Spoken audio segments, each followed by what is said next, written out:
Mall manager kicks out man in Kamala Harris hat, not knowing he owns the mall. It was a busy Saturday afternoon at Crystal Haven Mall.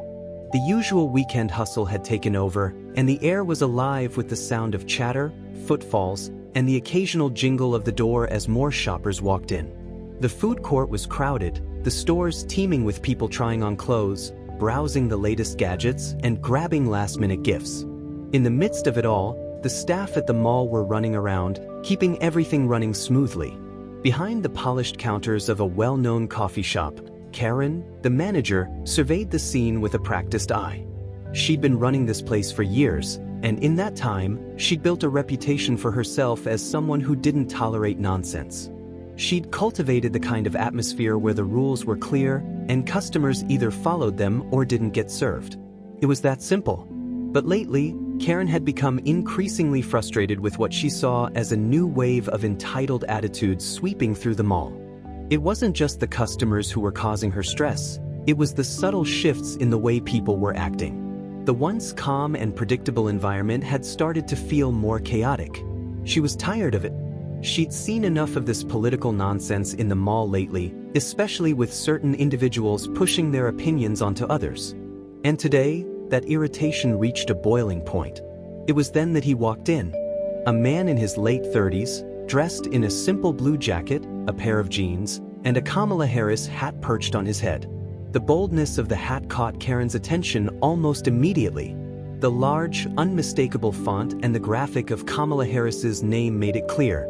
This wasn't just a casual shopping trip for this man. This was a statement. Karen's eyes narrowed as she watched him step through the doors, his confident stride carrying him toward the food court area. He didn't seem to care who saw him or how people might react. It was this kind of brash display of political affiliation in public that irked her more than anything. People didn't come to the mall for politics. They came to shop, to unwind, to escape. But people like him? They didn't get the hint.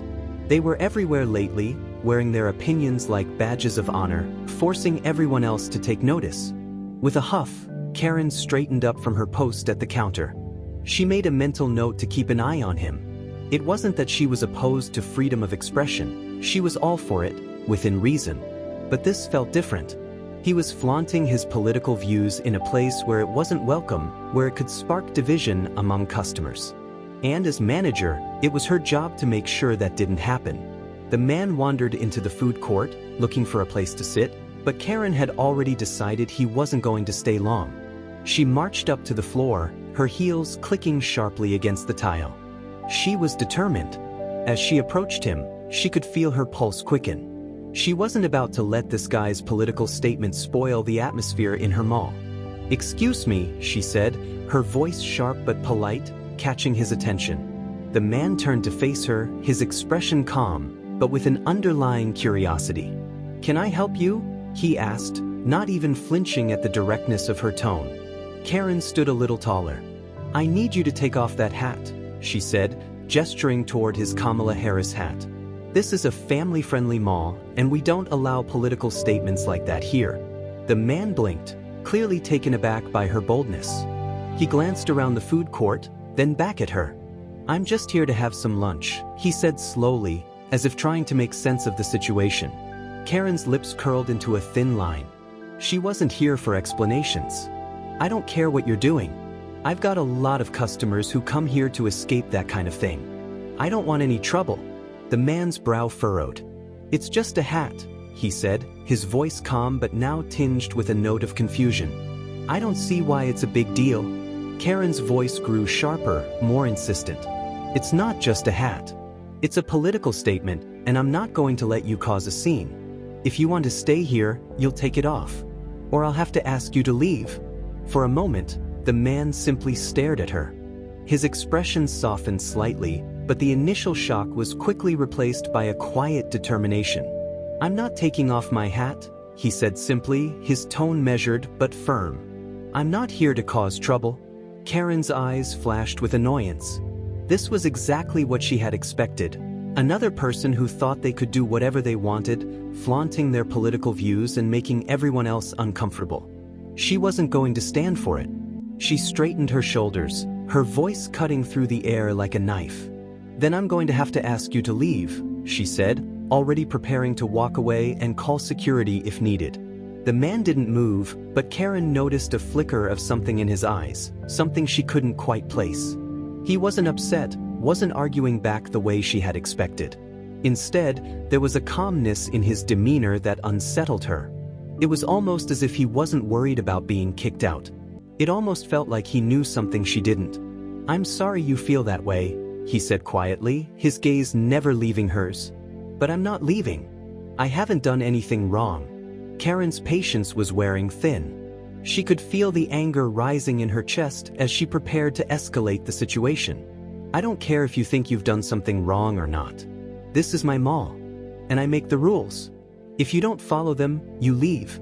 The man's eyes flicked to the side, and Karen followed his gaze, noticing that a small group of people nearby had started to take notice of the interaction. Some of them were watching, others were whispering to each other, but all were now aware of the escalating tension. Karen sighed and reached for her phone, preparing to call security. As she did, the man took a step back, holding his hands up in mock surrender. "All right, Karen," he said, his voice now tinged with something she couldn't quite decipher. "I understand. But I think you might regret this." Karen stared at him, her face reddening with frustration. "What's that supposed to mean?" she demanded. He didn't answer. Instead, he simply turned and started walking toward the exit, leaving Karen standing there, fuming with anger. She watched him leave, her mind racing. There was something strange about that exchange, something that didn't sit right with her. Why had he been so calm? Why hadn't he fought back? Why had he taken it so quietly? Karen couldn't shake the uneasy feeling gnawing at her. Was this over? Or was something else coming? She could almost feel the weight of his words lingering in the air, as if he were leaving her with some unspoken message. As she watched the door swing closed behind him, Karen stood there, her fingers tight on her phone. Something told her this wasn't the last she'd hear from him. Karen stood behind the counter, watching the door through the glass. The sound of the chimes still echoed in her ears, the last remnants of the man's presence lingering in the air. He had left without a word, but his calmness, his collected demeanor, had left an impression she couldn't shake. She shifted her gaze back to the room, her mind running over the conversation. She knew she had done the right thing. She always did. This was her mall, and she ran things her way. Politics didn't belong here, and certainly not in the form of a bold Kamala Harris hat. That kind of political statement could lead to chaos. She was sure of it. People didn't come here for that kind of drama, and she wasn't going to let one person disrupt the peace. Her phone buzzed on the counter, breaking her train of thought. It was a message from the security team, reminding her of a scheduled inspection. Karen looked at it absently, not really reading. Her mind was elsewhere. There was something nagging at the back of her thoughts. The man's calmness unsettled her. He hadn't argued, hadn't raised his voice. Most people would have either defended their actions or left in a huff, but not him. He had simply taken it and walked away, leaving her with a strange sense of unfinished business. "Karen," a voice snapped her out of her reverie. It was one of the baristas, Cindy, who had just finished serving a customer at the register. "What?" Karen asked, snapping her attention back to the moment. She could feel the tension still hanging in the air, but she needed to focus. The last thing she wanted was to make this any bigger than it already was. "You okay?" Cindy asked, frowning slightly. "You've been standing there for a while. Looked like you were deep in thought." "I'm fine," Karen replied briskly, pushing the phone back into her pocket. "Just dealing with some things." "Right?" Cindy said, her voice tinged with skepticism. "Well, there's a guy over there who says he knows you. He's waiting for you in the corner." Karen's eyes narrowed. Was this the same man? She hadn't seen anyone else walk in, but her attention had been elsewhere. "I'll be right back," she said, brushing past Cindy toward the corner where the man had been sitting earlier. As she approached, her stomach dropped. The man in the Kamala Harris hat was sitting there, looking entirely unfazed by their previous encounter.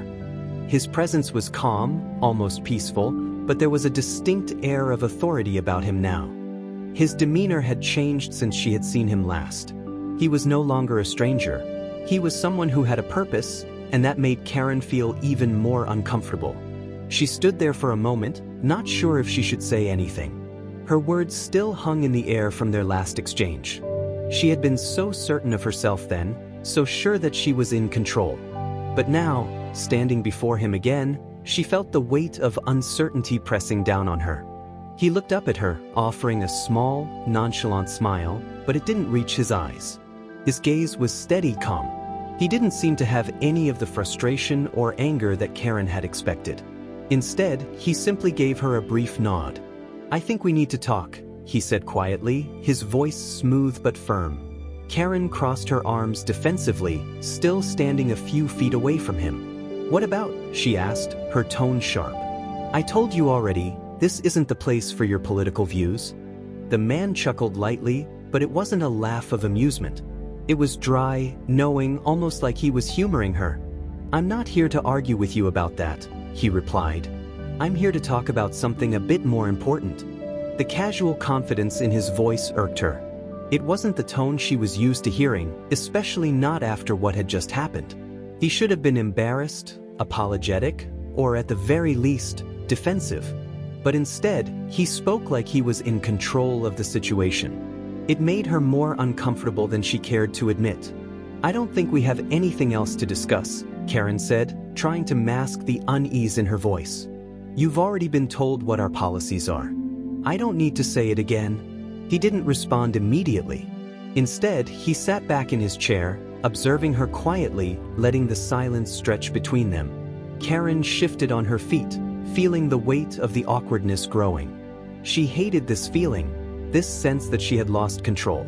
It was like he was playing some kind of game with her, and she wasn't sure if she was winning or losing. "Actually, Karen," he said finally, his voice cool, but with a certain finality, "I don't think you fully understand the situation. You've kicked me out because of a hat, but there's something you're overlooking. Something very important." Karen frowned, crossing her arms even tighter against her chest. "I don't know what you're talking about," she said, though the sense of unease was growing within her. What else could there be to discuss?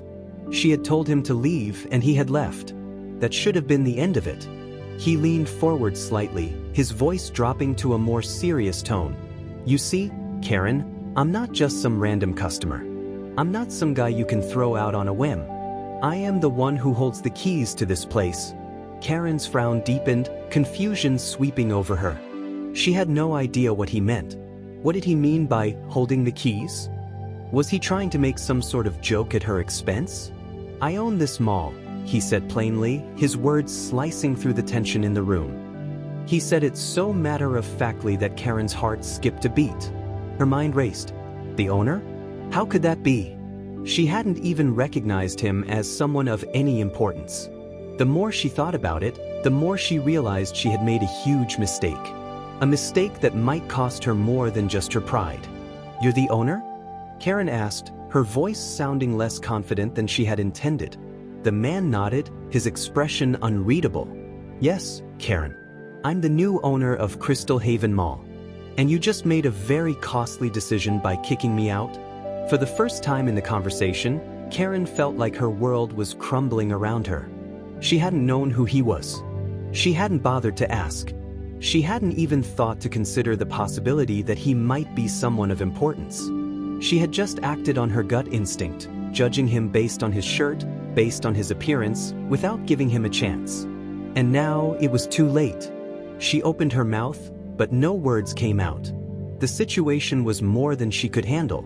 Everything she had built, all of the power she thought she had over this space, had just been shattered by a single revelation. "I think we need to have a conversation about this," he said, standing up now, his calmness unwavering. "But first, I think you should take a seat. You're going to need it." Karen stood still, feeling the walls close in around her. The words the man had just spoken echoed in her ears, but they didn't fully register. She couldn't quite make sense of it. He owned the mall? It didn't make sense. How could she have not known? She had run this cafe for years. She had managed every aspect of it, set the rules, and made the decisions. Yet here she was, face to face with someone who owned everything around her. He was no longer just another customer. He was someone with the power to completely change her life. Her mouth went dry as she took a slow step back. He had a quiet confidence that unsettled her, and the way he spoke so calmly made her feel small. He was in control now. But Karen wouldn't go down without a fight. She wasn't the type of person to just back away from a confrontation. "I don't care who you are," Karen said, her voice shaky but firm. She forced herself to stand tall. "You can own this whole place, but that doesn't give you the right to treat people however you want." The man, the owner of the mall, tilted his head slightly, as though contemplating her words. But his expression remained calm, almost detached, as if he had heard this kind of argument before. "I'm not here to treat you, Karen," he replied softly, his voice carrying an edge of something she couldn't quite identify. "I'm here to make sure you understand the weight of your actions. You've created a situation that doesn't belong here, one that could have consequences." Karen clenched her fists, her nails digging into her palms. She was angry now more than before. Consequences? She was the one in charge here. She had always been the one who set the rules, who kept things running smoothly.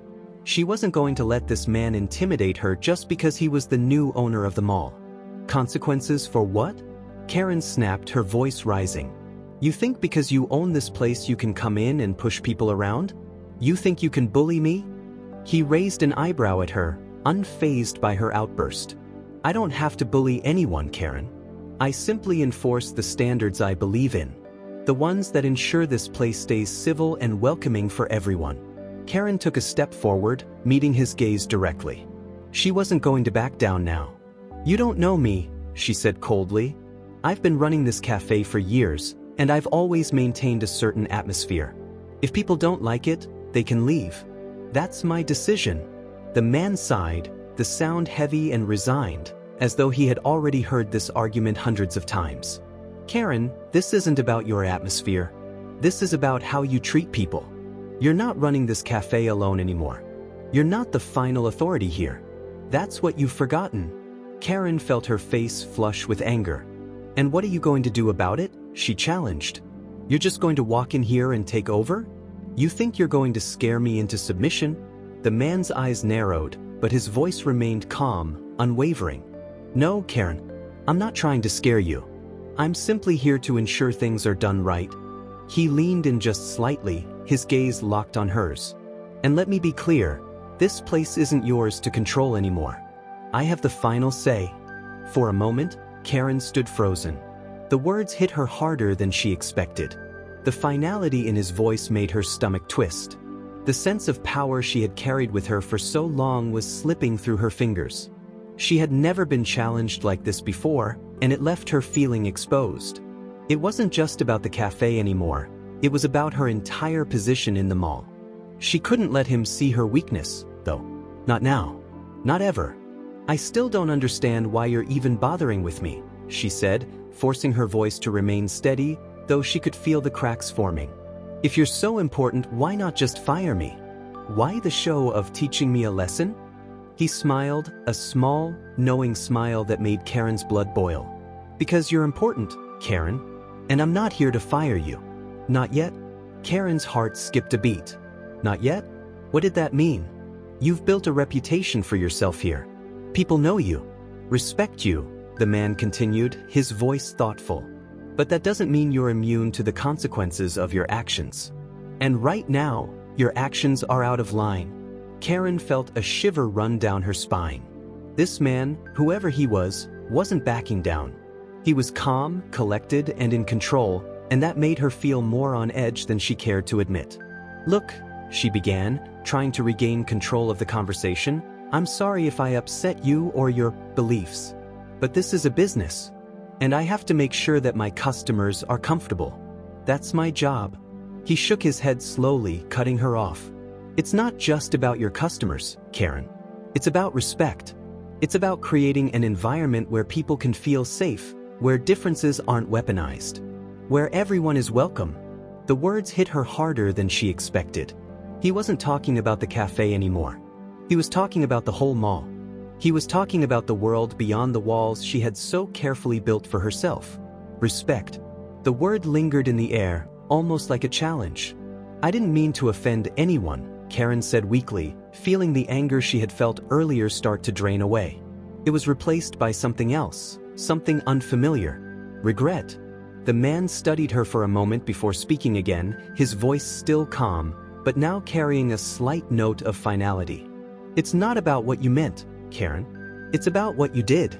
You made a judgment based on a hat, based on an assumption. You treated me like a stranger because of something I wore. And that's not acceptable. Karen opened her mouth to argue again, but the words didn't come. He had a point she hadn't fully considered until now. She had assumed so much about him, about his intentions, simply because of his appearance. And now she was faced with the consequences of that. The man stood up slowly, his gaze never leaving hers. "I'm not here to humiliate you, Karen," he said, his voice quiet but firm. "I'm here to make sure this place becomes better than it was before. You're welcome to stay, but you need to change. For the sake of the people who come here, and for the sake of your own reputation." Karen swallowed hard, her throat dry. She had nothing more to say. The reality of the situation had set in, and she realized the magnitude of what she had just done. She had treated the wrong person poorly, and now she was paying the price. But even then, the defiance inside her remained. She wasn't ready to give up just yet. "I'll think about what you said," she said, her voice quieter now. "But I'm not just going to roll over." The man nodded. "I didn't expect you to. But the time for playing by your own rules is over. You'll have to choose which direction you want to go." With that, he turned, walking toward the door without another word. The sound of the door opening and closing was the last thing Karen heard before the quiet settled in around her once again. Karen was still standing by the counter when the door swung closed behind the man. The silence that followed was deafening, and it felt as though the whole cafe had held its breath in the moments after he left. A heavy unease settled in the pit of her stomach. She tried to shake it off, but it lingered, gnawing at her insides. She glanced around at the few remaining customers, who seemed to be doing their best to ignore the tension in the air. The usual hum of conversation felt distant, almost muffled. Karen couldn't concentrate on the orders coming in or the brewing coffee. Her thoughts were tangled in what had just transpired. The man, his words, the strange calmness with which he had handled the situation.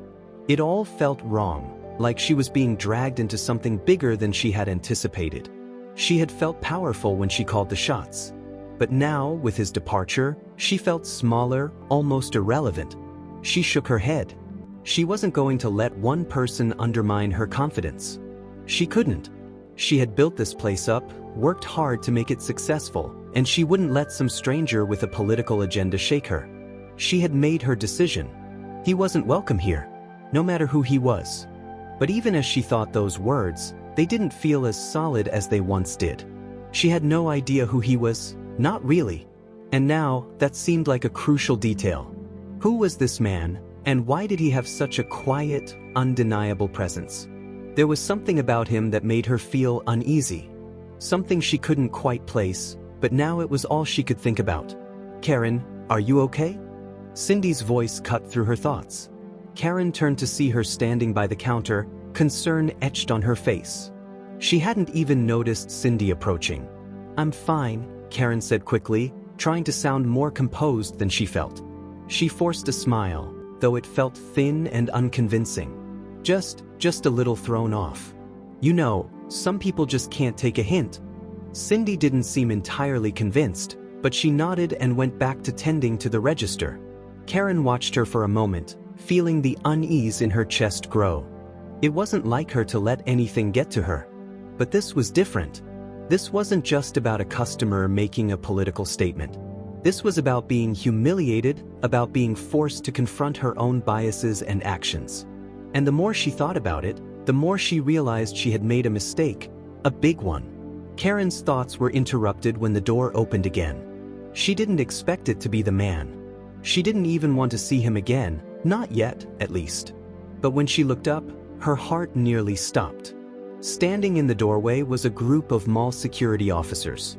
There were 3 of them, all wearing the familiar blue uniforms and black vests with the security company logo. Karen's stomach dropped, her pulse quickening as they approached the counter. "Karen Harper?" One of them, a tall man with a deep voice, asked. She nodded, a lump forming in her throat. What did they want? "We need you to come with us," the officer continued, his expression stern but not unkind. "The mall manager would like to speak with you immediately." Karen blinked, her mind racing. The mall manager? What could they possibly want with her? She glanced around nervously, but none of the customers seemed to be paying much attention. She followed the officers through the maze of tables, past the bustling food court, and out of the cafe. The air seemed thick with the weight of her uncertainty. As they walked through the mall, Karen tried to compose herself. "The mall manager," she repeated in her mind, trying to keep herself from panicking. It was one thing to be called out by a random customer, but this? The manager? There had to be a reason for this. She wasn't sure what, but her gut told her it wasn't going to be a simple conversation. When they reached the manager's office, Karen was ushered inside. The office was spacious, though not overly luxurious. The walls were lined with framed advertisements for upcoming mall events, and the desk was cluttered with papers and a few scattered coffee cups. A woman in her 40s was sitting behind the desk, reviewing some documents. Karen could immediately tell that she was the manager. The woman's sharp eyes didn't meet Karen's gaze as she continued reading, and for a moment, Karen felt like she was being evaluated. The silence was deafening. Finally, the manager looked up, pushing her glasses up on her nose. "Ah, Karen. Good to see you," she said coolly, though there was no warmth in her tone. "Please, have a seat." Karen didn't move at first. She was still processing everything, her mind racing to make sense of the situation. "What's this about?" she asked, her voice firm but betraying a hint of nervousness. The manager gave her a quick smile. "It's about the incident earlier today, with the gentleman in the Kamala Harris hat. I've been informed by the higher-ups about your interaction with him." Karen stiffened, instantly defensive. "I don't see what's so important about it," she snapped, crossing her arms. "He's not supposed to be wearing political attire in the mall. It's not allowed." The manager raised an eyebrow. "It seems you didn't quite understand who he was," she said softly, almost as if she were letting Karen in on some kind of secret. "That man, the one you asked to leave? He's the new owner of the mall." Karen's blood ran cold. The words hit her like a punch to the gut. The owner? Her mouth went dry as the reality of what she had just done hit her all at once. She had kicked out the owner of the mall. Not some random shopper. Not a troublemaker. The owner. For a long moment, Karen couldn't speak. The room felt smaller now, suffocating. She tried to find the words to explain herself, to apologize, but nothing came. What could she say? How could she fix this? The manager didn't seem to be waiting for an answer. She just sat there, looking at Karen with a mix of disappointment and resolve. "I don't think I need to tell you how serious this is, Karen. Your actions today have consequences. You didn't just lose a customer, you lost the trust of someone who holds the keys to this entire place." Karen's mind was spinning. She hadn't just ruined her reputation, she had endangered everything she had worked for. She had made the wrong judgment. And now, there was no turning back. The manager stood up from behind her desk, walking around to face Karen directly. "I'm afraid there's going to be a lot of changes around here, Karen. Starting with your position." She paused for a long moment, watching Karen's reaction. "I'm afraid I'll have to let you go." The words hung in the air like a death sentence. Karen's heart pounded in her chest, her mind a blur of disbelief. She couldn't believe what was happening. This was it. It was over. Karen stood in stunned silence, her body rigid with shock. The words the manager had just spoken felt like a heavy weight pressing down on her chest. "You're letting me go?" The words barely left her mouth, sounding almost foreign to her own ears. She had never imagined this would be the outcome. Never thought for a second that she, Karen, the longtime manager of this coffee shop, would be standing here in the manager's office, facing the prospect of losing everything. The manager, who had been watching Karen intently, gave her a long, silent look. There was no kindness in her expression, no empathy, just cold, professional detachment.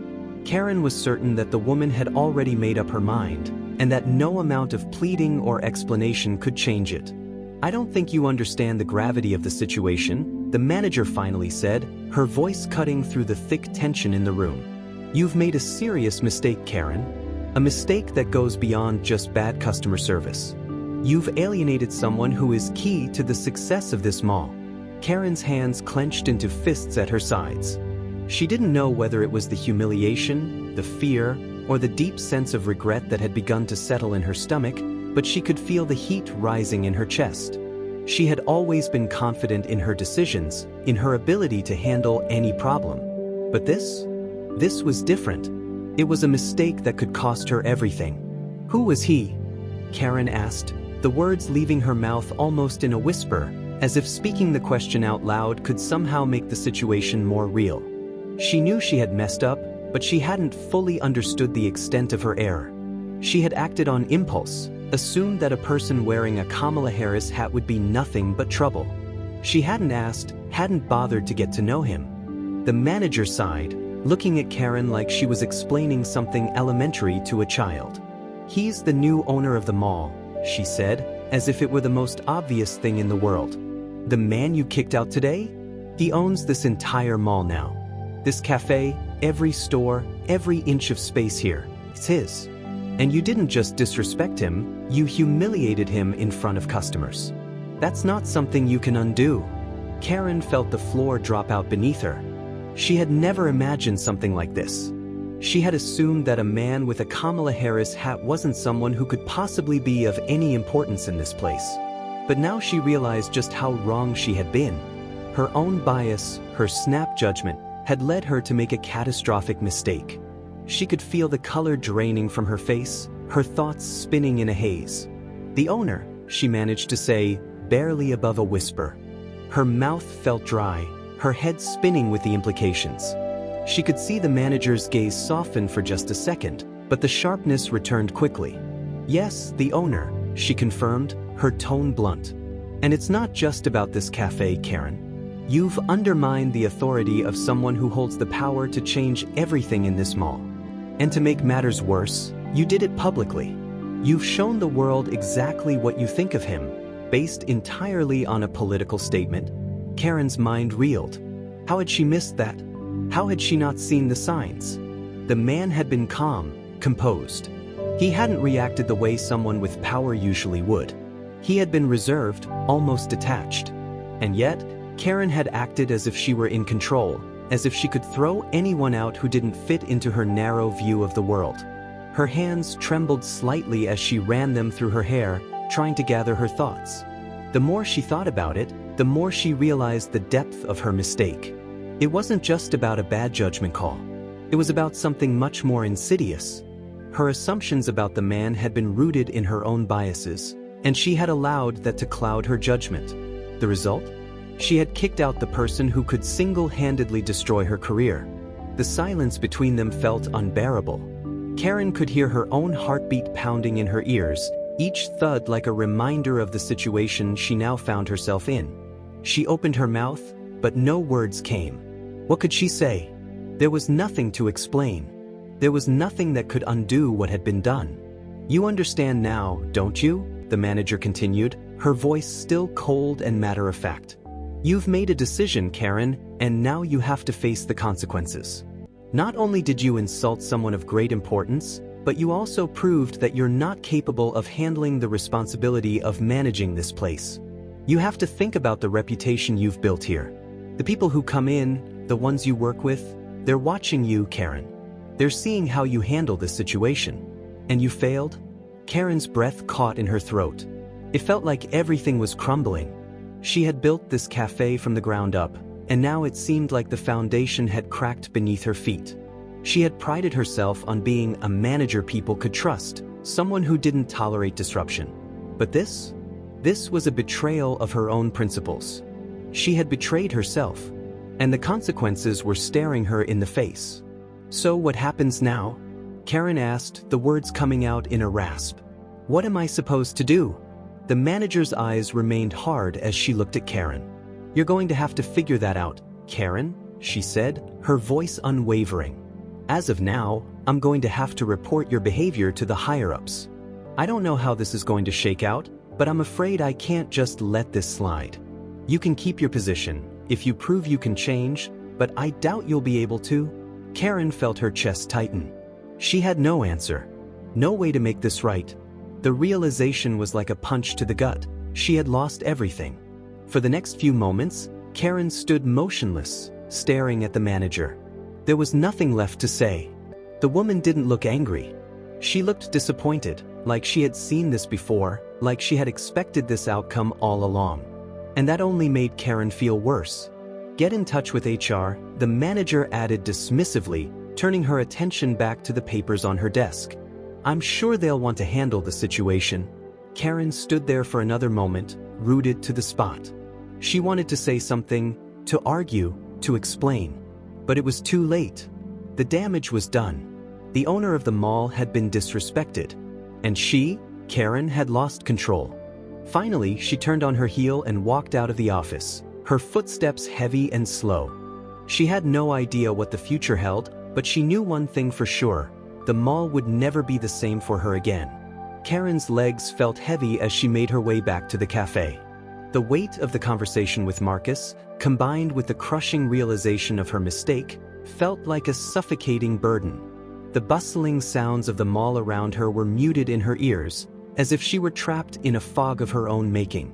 She could barely focus on the sounds of customers laughing, chatting, or shopping. The air felt thick with guilt, and she couldn't shake the sense that the walls were closing in around her. By the time she reached the counter, she had already made up her mind. The decision had been made, though it wasn't one she felt entirely good about.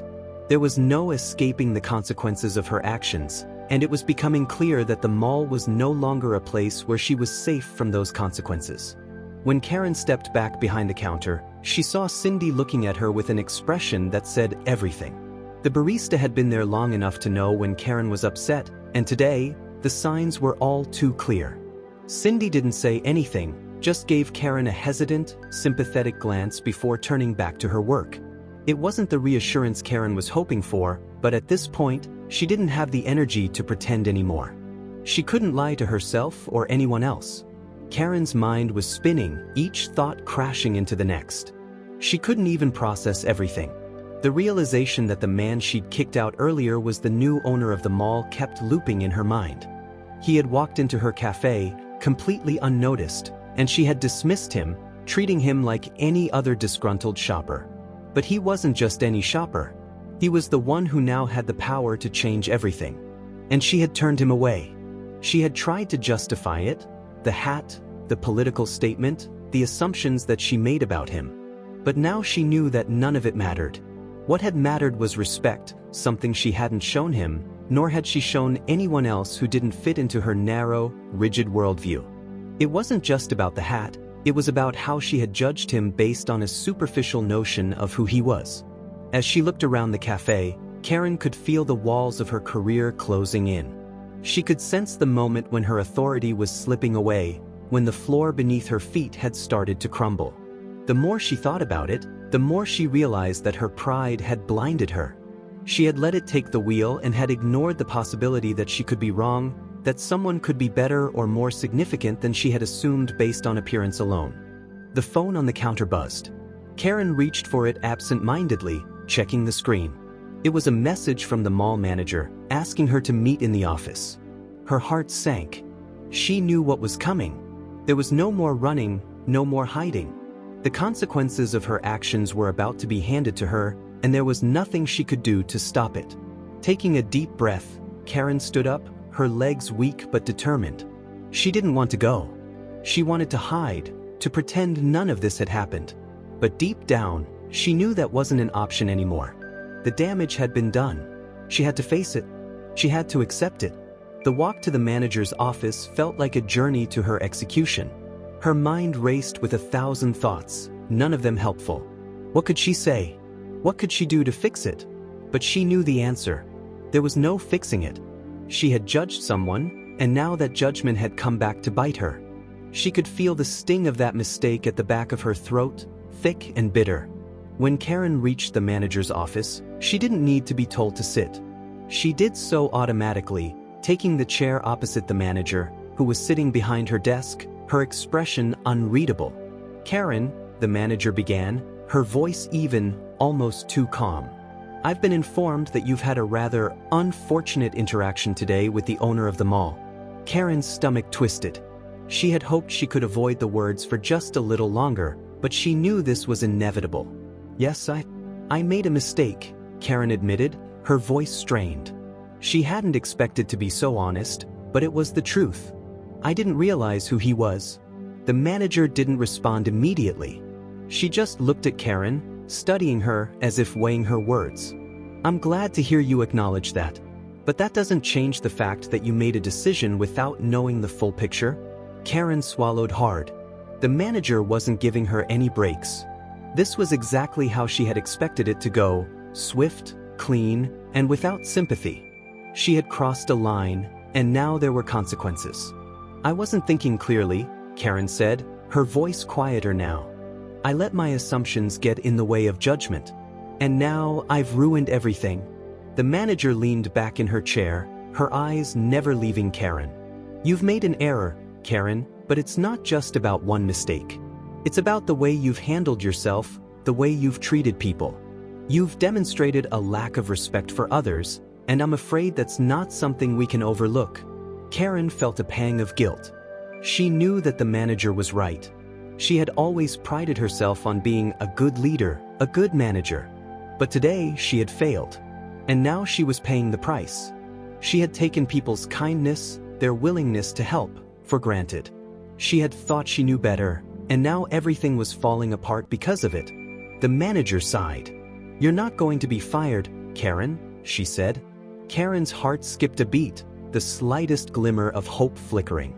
But then the manager's next words crushed it. But you are going to be reassigned. Effective immediately. Karen's breath caught in her throat. Reassigned, she repeated, her voice trembling. Where to? The manager didn't hesitate. We'll find a different position for you, one that doesn't involve direct management. You've shown us that you need time to reflect and grow. We'll give you that time, but this will no longer be your cafe. It's time for someone else to step in and take over. Karen's shoulders slumped. There was nothing else to say. She had lost control, and there was no getting it back. The career she had worked so hard to build was slipping through her fingers, and there was no way to reverse the damage she had done.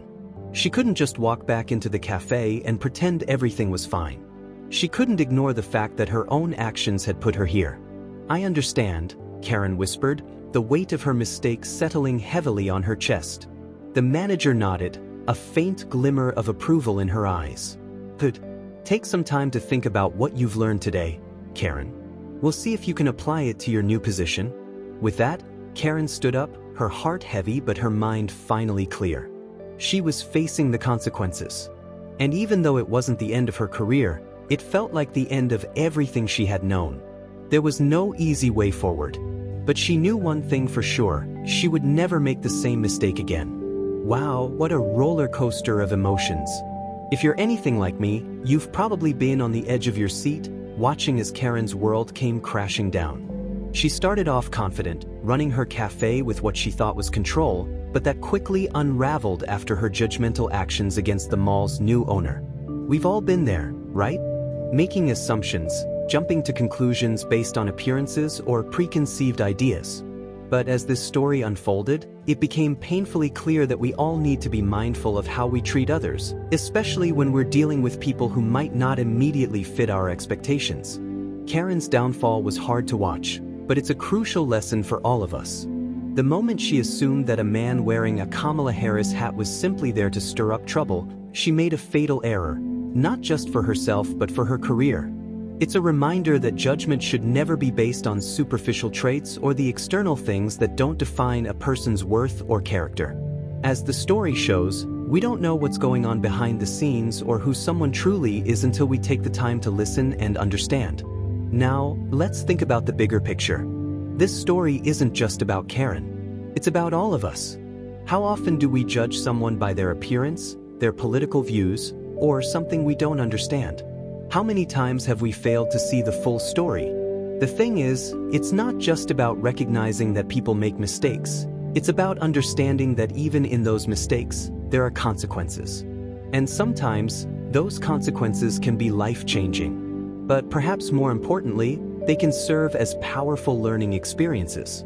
If you found yourself rooting for Karen or maybe even feeling sympathy for her as her world began to unravel, then you're probably not alone. The truth is, we've all been in situations where we've made snap judgments, whether it's at work, with friends, or even in public. The key takeaway here is that no matter how big or small our actions are, they carry weight. And when we act out of bias, especially without understanding the full picture, we're the ones who suffer in the end. This story serves as a reminder to check our assumptions at the door, to treat others with the same respect we expect to receive, and to own up to our mistakes when they happen. Karen may have lost her position, but I think we can all agree that the real lesson lies in how she could have avoided this downfall in the first place. So, what do you think? Have you ever been in a situation where you've judged someone too quickly? Let me know your thoughts in the comments. If this story taught you something valuable today, don't forget to like and subscribe for more. Let's keep the conversation going.